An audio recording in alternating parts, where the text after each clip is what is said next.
마가복음 12장 41절로 44절의 말씀 제가 봉독하겠습니다.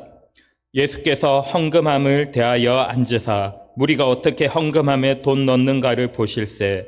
여러 부자는 많이 넣는데 한 가난한 과부는 와서 2렙돈 곧 한 고드란트를 넣는지라.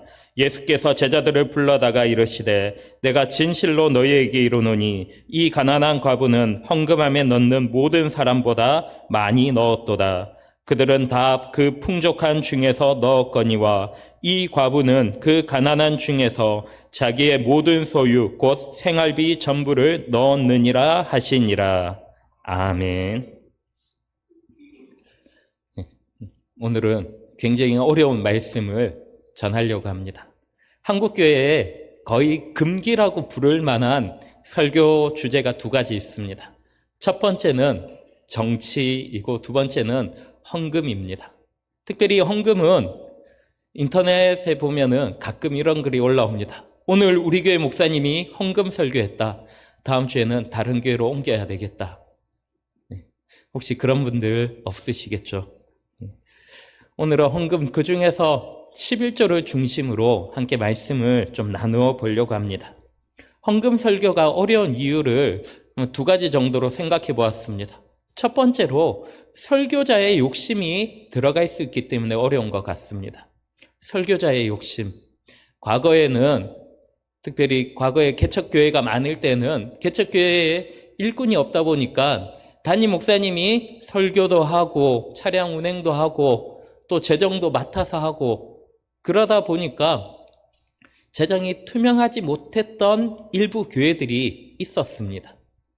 그러다 보니까 헌금이 많이 들어오면은 목사님이 활동비를 많이 가지고 가고 적게 들어오면 적게 가지고 가고 사실은 많은 금액이 아닌데 성도들이 그렇게 느낄 수가 있었습니다. 그리고 설교자들도 여기에 유혹을 느낄 경우들이 종종 있었습니다.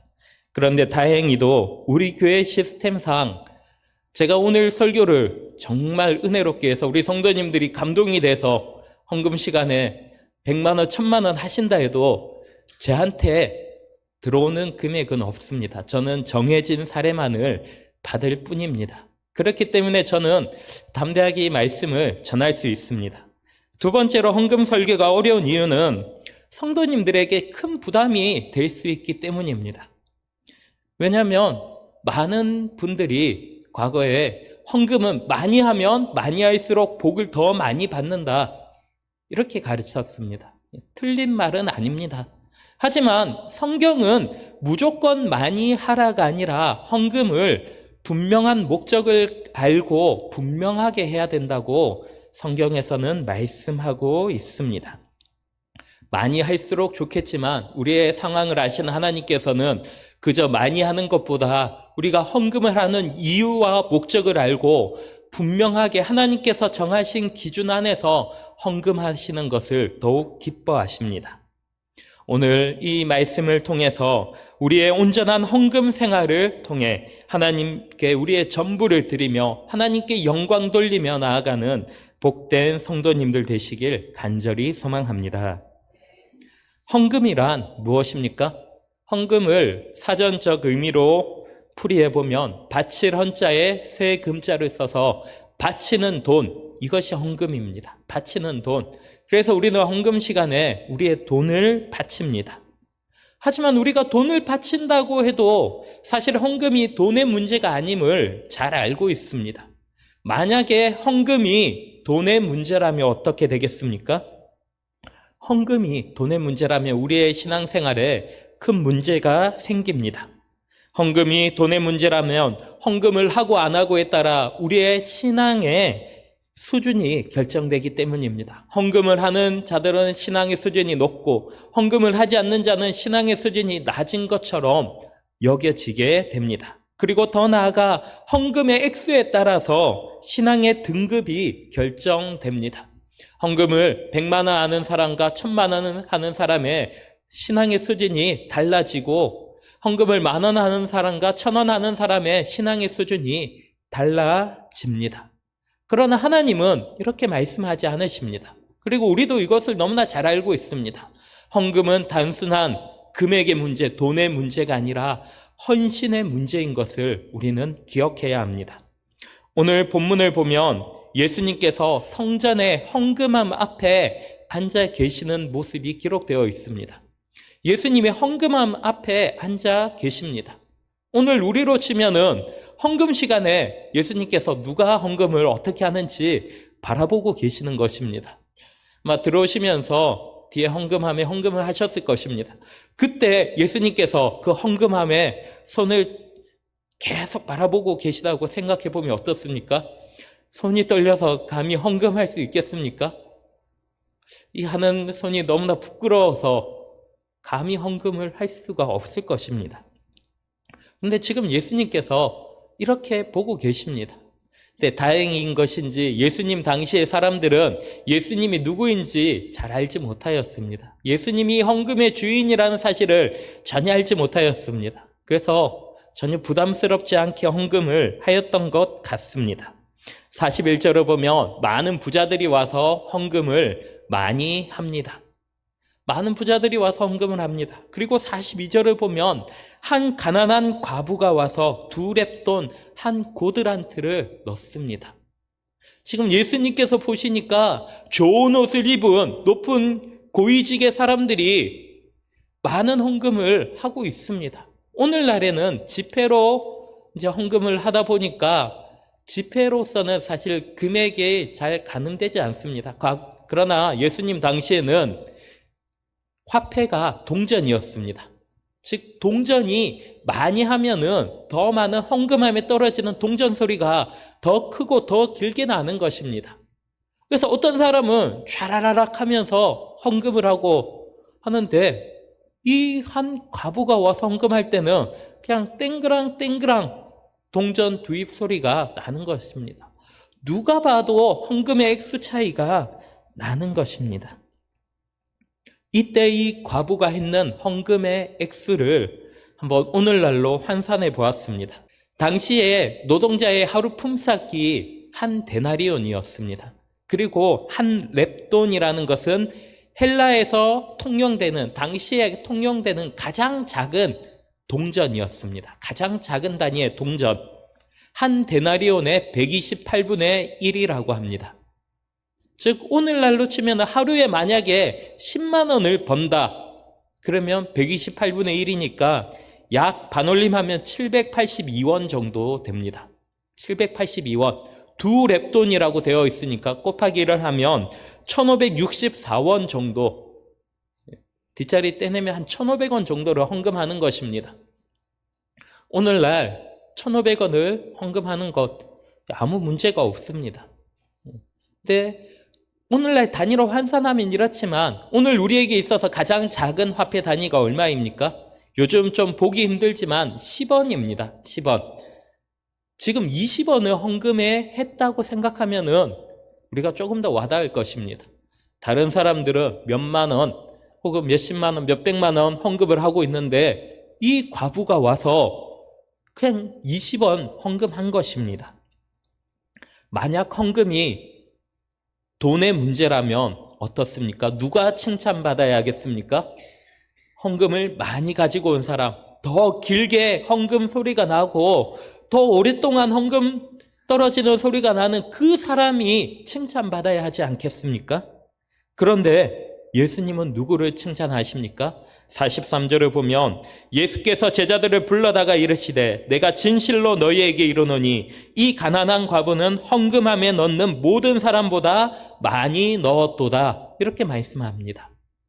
지금 20원짜리, 10원짜리 동전 2개를 넣은 이 과부를 향하여 예수님은 이 과부가 모든 사람보다 더 많이 넣었도다. 이렇게 말씀하십니다.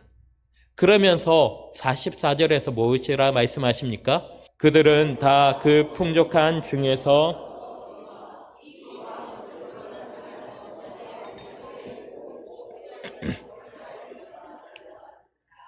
아멘. 그들은 다 그 풍족한 중에서 넣었거니와 이 과부는 그 가난한 중에서 자기의 모든 소유 곧 생활비 전부를 넣었느니라. 이 말씀에서 우리가 알 수 있는 헌금의 문제는 무엇입니까? 돈의 문제, 액수의 문제가 아니라 바로 전부의 문제임을 우리는 알 수 있습니다. 전부란 무엇입니까? 우리의 삶 그 전체를 말합니다. 지금 가난한 과부가 드린 이 두 렙돈은 돈이 아니라 그녀의 생활 전부였습니다. 생활비 전체를 드렸다는 것은 어떤 의미입니까? 그녀는 이제 이 헌금을 통해서 더 이상 먹을 것이 없어집니다. 하나님께 맡기는 것입니다. 하나님께 전부를 드렸습니다. 그리고 예수님의 칭찬을 받습니다. 사랑하는 성도 여러분, 헌금은 돈의 문제가 아닙니다. 헌금은 액수의 문제가 아닙니다. 헌금은 그저 우리의 전부를 드리는 것입니다.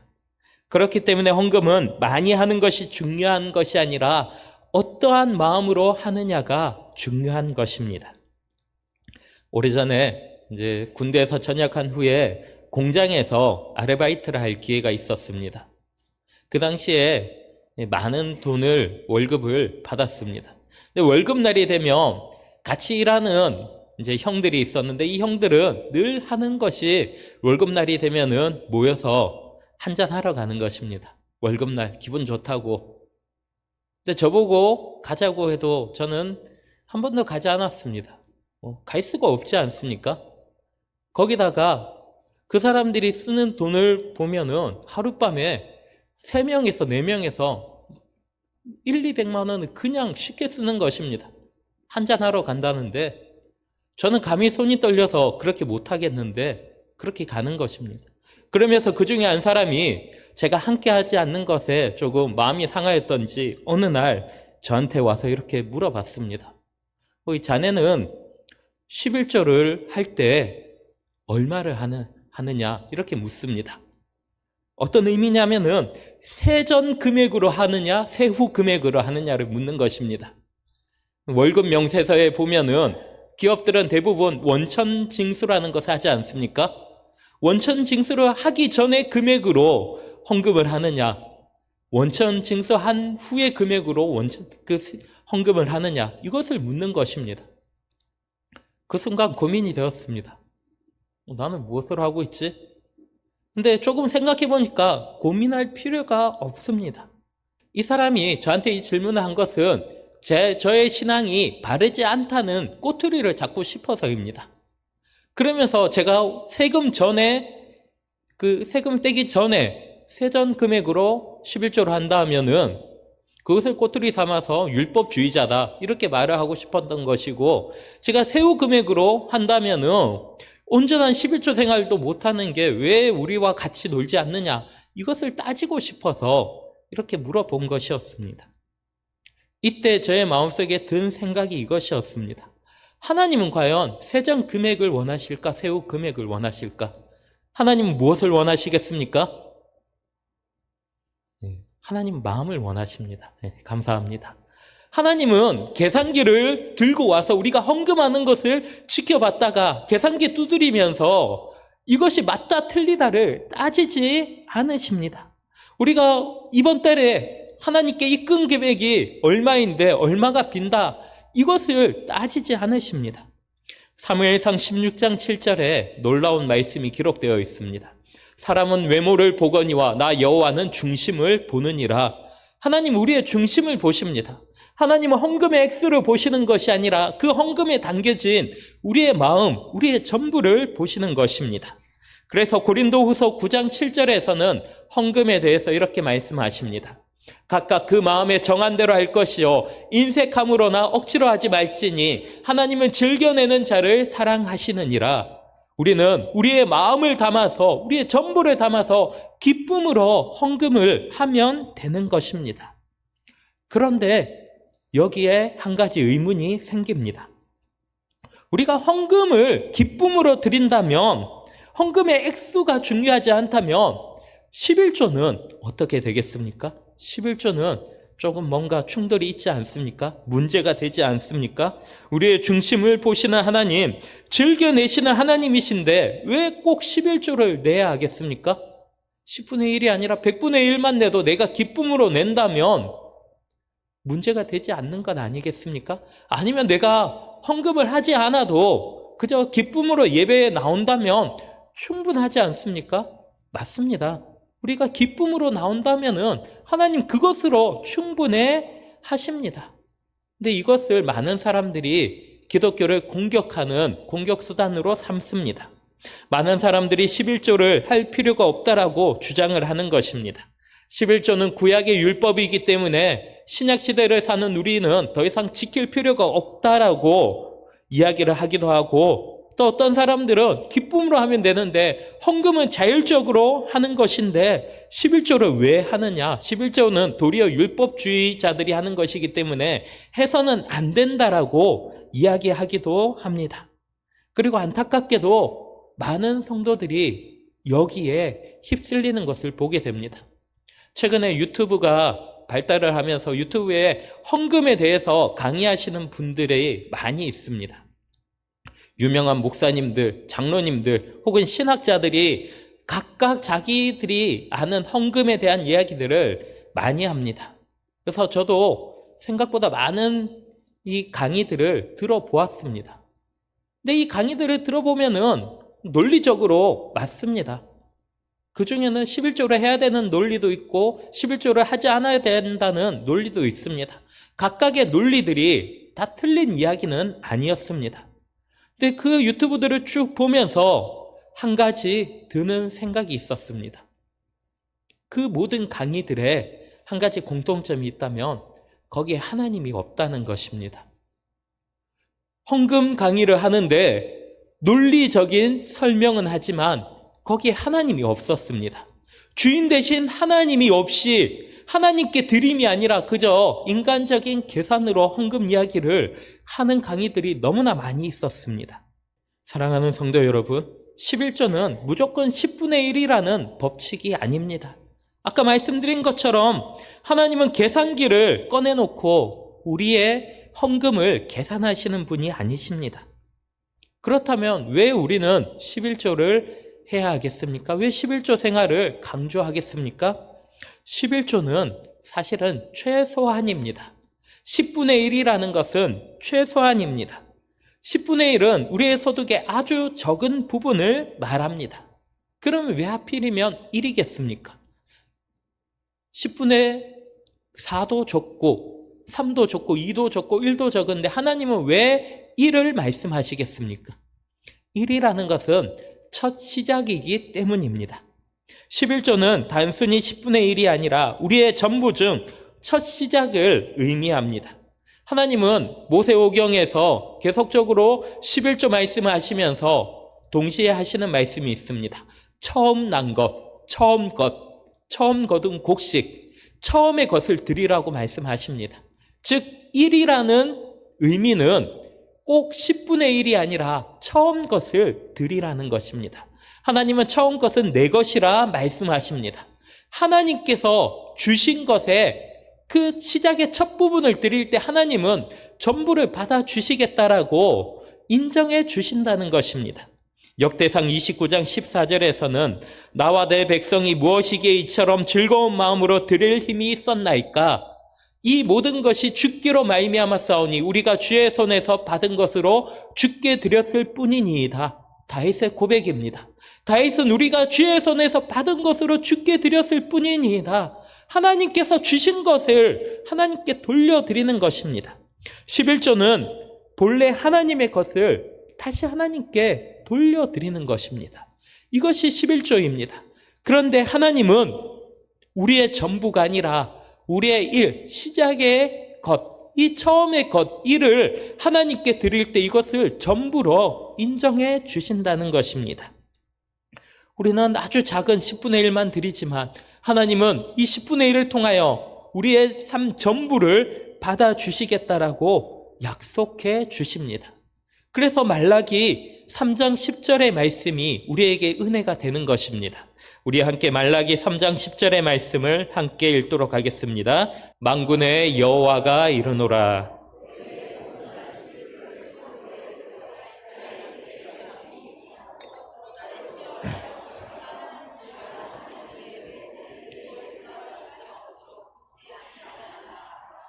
아멘. 이 말씀은 믿지 않는 사람들이, 세상 사람들이 11조에 대해서 공격할 때 가장 많은 비난을 받는 말씀입니다. 그래서 어떤 목사님들은 의도적으로 이 말씀을 또 잘 설교하지 않습니다. 이 말씀을 설교하면 마치 이단처럼 여겨지는 분위기도 있습니다. 근데 이 말씀을 곰곰이 보면 어떻습니까? 만군의 여호와가 이르노라 너희의 온전한 11조를 창고에 들여 나의 집에 양식이 있게 하고 그것으로 나를 시험하여 내가 하늘 문을 열고 너희에게 복을 쌓을 것이 없도록 붙지 아니하나 보라.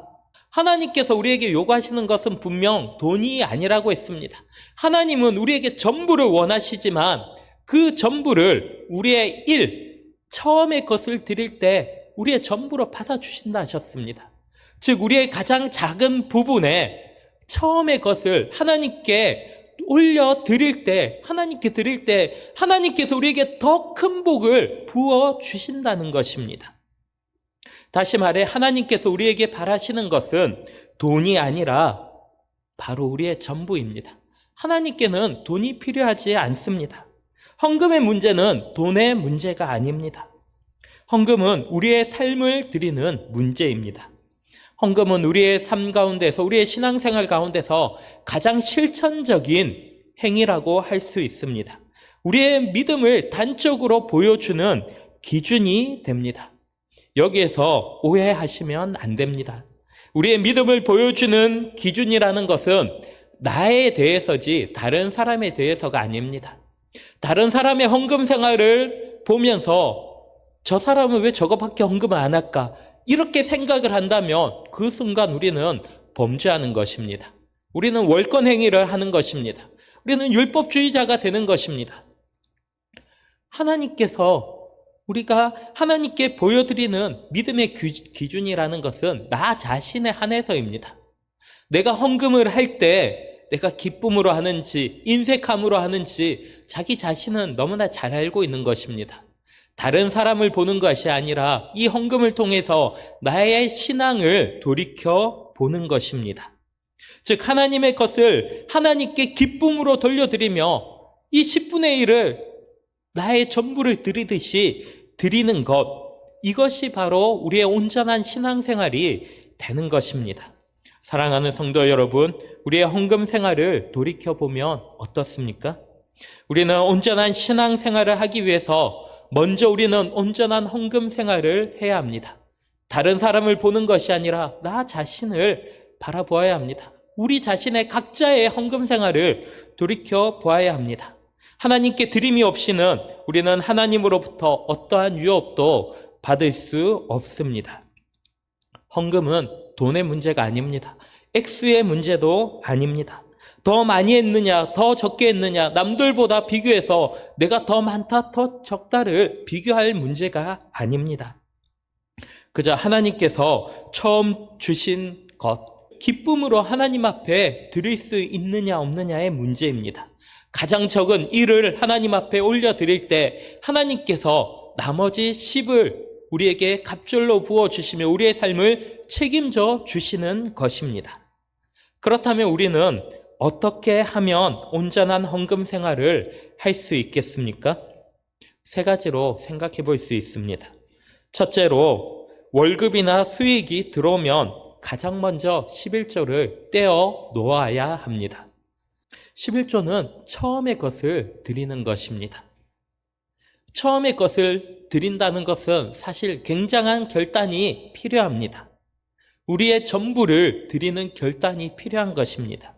우리 성도님들 중에 아마 이렇게 신앙생활 하시는 분들이 많으실 것입니다. 주중에 목요일이나 금요일쯤 되면 은행에 가서 새 돈을 바꿔 넣는 것입니다. 그래서 그것을 봉투에 담아서 성경책에 끼워 넣는 것입니다. 혹은 은행에 가지 못하면 가진 돈 중에서 가장 깨끗한 돈을 찾아서 이것을 또 깨끗하게 다려서 봉투에 담아서 성경책에 끼워 놓으시는 분들이 계십니다. 이분들이 이렇게 하는 이유가 무엇입니까? 그냥 남들 보기에가 아니라 하나님 앞에 가장 좋은 것, 가장 깨끗한 것을 드리겠다는 마음이지 않습니까? 이분들의 예배는 언제 시작됩니까? 바로 이 헌금을 준비하는 그 순간부터 예배가 준비되고 진행되는 것입니다. 하나님께서는 우리가 무엇을 하나님께 드려도 하나님께서 싫어하지 않으십니다. 하나님의 자녀된 우리가 하나님께 드리는데 무엇이 싫으시겠습니까? 하지만 더 좋은 것은 무엇입니까? 하나님이 더 기뻐하시는 것이 무엇이겠습니까? 정성껏 준비하는 것입니다. 우리의 마음을 담는 것입니다. 선물의 내용이 무엇인지 중요하지 않습니다. 정성껏 준비한 것이 우리를 기쁘게 하는 것처럼 우리가 액수의 문제를 떠나서 정성껏 하나님 앞에 헌금을 드리는 것이 하나님께서 기뻐하시는 헌금 생활이 되는 것입니다.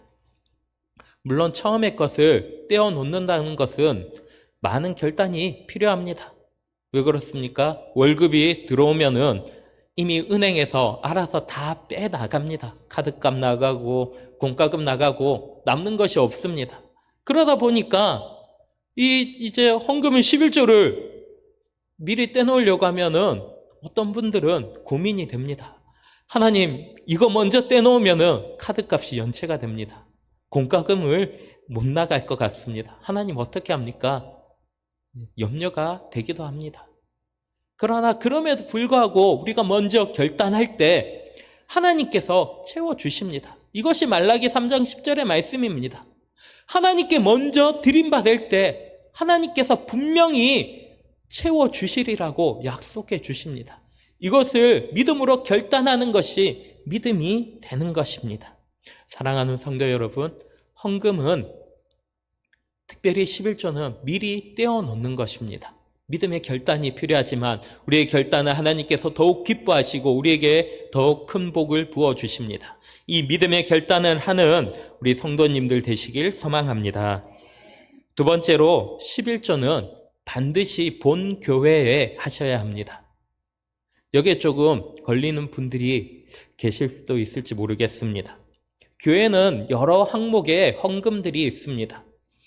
주정헌금, 감사헌금, 구제헌금, 선교헌금, 건축헌금, 장학헌금, 이 외에도 여러 다양한 항목의 헌금들이 있습니다. 이렇게 다양한 헌금의 종류가 있다 보니까 세상 사람들이 교회를 비난하기에 너무나 좋습니다. 교회가 탐욕스러워서, 목사가 탐욕스러워서 헌금을 조금이라도 더 받으려고 항목을 많이 늘렸다, 이렇게 비난을 합니다. 근데 이것이 맞습니까? 사실 조금이라도 더 받기 위해서 항목을 만들지 않습니다. 사실 교회가 헌금을 더 받으려면 한마디만 하면 됩니다. 이단들처럼 많이 하는 만큼 천국에서 더 높은 자리를 받는다, 많이 해야지 구원받는다 가르치면은 많은 분들이 헌금을 어마어마하게 할 것입니다. 성경은 이렇게 가르치고 있지 않습니다. 그런데 왜 우리가 교회에서 많은 종류의 헌금들이 있고 다양한 헌금을 하고 있습니까? 이것은 교회가 탐욕스럽기 때문이 아니라 성도님들이 원하는, 성도님들이 결단하는 대로 헌금을 사용하기 위해서입니다. 우리가 교회가 헌금을 받으면 그곳으로 무엇을 합니까? 교회가 운영되는 곳에, 또한 도움이 필요한 곳에 사용을 합니다. 과거 옛날 고대사회처럼 헌금을 받아서 그것을 불태워서 하나님께 드리는 것이 아니라 그 헌금을 가지고 필요한 곳에 사용을 하고 있습니다. 우리 성도님들 다 알고 계십니다. 그렇다면 우리 성도님들이 헌금을 할 때 각각 이런 마음들이 생기지 않습니까? 이 헌금은 선교를 위해서 사용했으면 좋겠다. 그런데 만약에 선교의 헌금을 하기를 원하면서 헌금을 냈는데 목사님이 앞에서 이번 주 헌금은 우리 다음 주에 친교 모임 하는데 쓰겠습니다 하며 헌금 내신 분이 어떻겠습니까? 마음에 불편함이 있습니다. 또 어떤 분은 우리 교회에 자꾸 비도 새고 걱정이 되는데 건축 헌금에 조금 헌금을 해야 되겠다 결단하고 건축 헌금에 냈습니다. 그런데 이번에는 목사님이 이번 주 헌금은 전액 다 선교 헌금에 내겠습니다 하면 감사하면서도 한편으론 마음의 불편함이 있습니다.